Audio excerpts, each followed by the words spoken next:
hello friends मैं मौसमी आज आपनलोকৰ মাজত মই পুনৰ আহিছো এটা নতুন ভিডিও লৈ আজি ভিডিওটোত মই আপোনালোকক কেনেকৈ আমি চাৰ্টৰ জোখমাখ ল'ব পাৰো সেই পদ্ধতিটো আজি আপোনালোকক মই দেখুৱাব বিচাৰিছো আৰু একেবাৰে সহজ পদ্ধতিত আপোনালোকক এই ভিডিওটোৰ মাধ্যমেৰে মই বুজাব বিচাৰিছো যদি আপোনালোকে জানিব বিচাৰিছে ভিডিওটো শেষলৈকে ভালকৈ চাব আৰু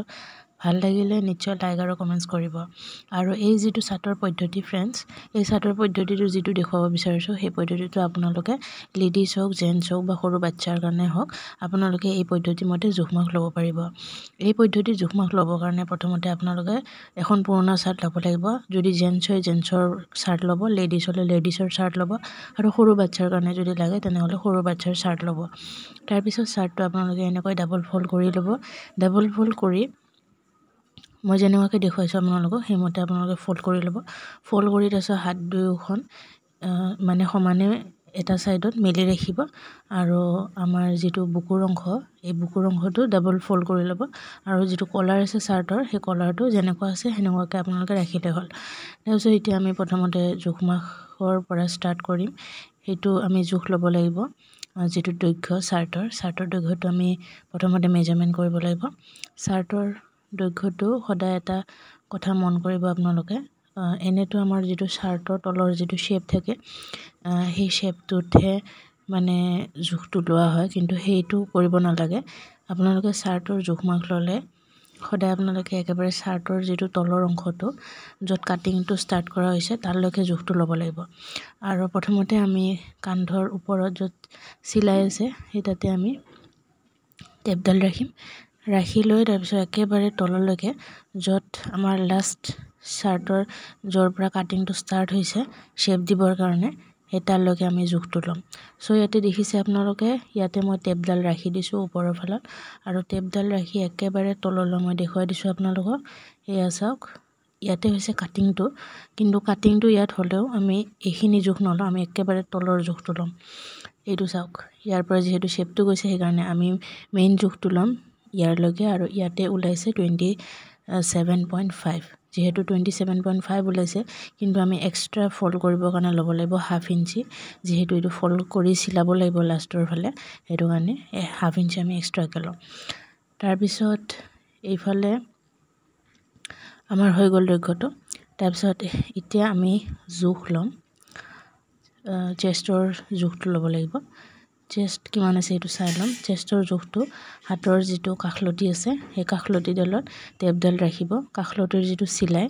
কাখলতিৰ সিলাইত টেপডাল ৰাখিব ৰাখি লৈ বুকুটো চাব কিমান আছে ইয়াতে ওলাইছে 9 এয়া চাওক গুটামটো মাৰি ল'ব গুটামটো মাৰি লৈহে জোখমাখটো ল'ব ইয়াতে 9 ওলাইছে গতিকে এইখিনি আমি 9 ৰাখিম তাৰ পিছত এতিয়া আমি মেজাৰমেন্ট লম কান্ধ নহয় সৰি এতিয়া মেজাৰমেন্ট লম আৰ্ম হোলটো ইয়াত কিমান আছে চাই লম আৰ্ম হোলটো ইয়াতে আছে 7 গতিকে এই মতে আমি জোখটো ললো 7 তাৰ পিছত এতিয়া আমি লম কান্ধৰ জোখটো কান্ধটো আমাৰ ইয়াতে ওলাইছে কান্ধটো 5.5 হ'ব ইয়াতে চাওক কান্ধ ইয়াতে 5.5 যত কলাৰৰ সিলাই হৈছে সেই সিলাইলৈকে জোখটো ল'ব লাগিব সো 5.5 ওলাল তাৰপিছত এতিয়া আমি জোখ ল'ব লাগিব কলাৰৰ জোখটো যেতিয়া চাৰ্টৰ সিলাই হ'ব তেতিয়া সেই পদ্ধতিত আমি বেলেগকে আকৌ জোখ লৈ কাটিং কৰিব লাগিব কিন্তু তাৰে কাৰণে যেটো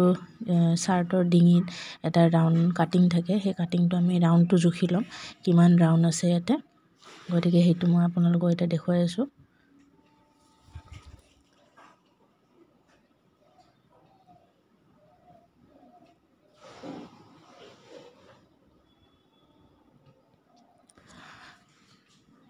সো ইয়াতে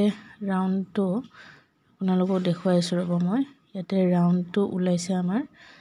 16 নহয় 6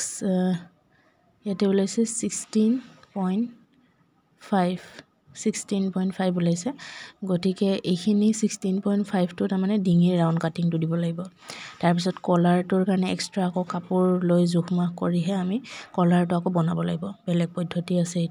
এটো যেতিয়া সিলাই কৰা দেখুৱাম আপোনালোকক তেতিয়া আপোনালোকে বুজি পাব তাৰ পিছত এতিয়া আমি জোখ ল'ব লাগিব হাতৰ যেটো স্লিপস বুলি কয় সো হাতৰ জোখটো লম হাতৰ দৈৰ্ঘ্যটো প্ৰথমতে জুখি লম কিমান আছে গতিকে হাতৰ দৈৰ্ঘ্যটো ইয়াতে দেখুৱাই দিম মই আপোনালোকক 1 মিনিট হাতৰ দৈৰ্ঘ্যটো ইয়াতে ওলাইছে চাওক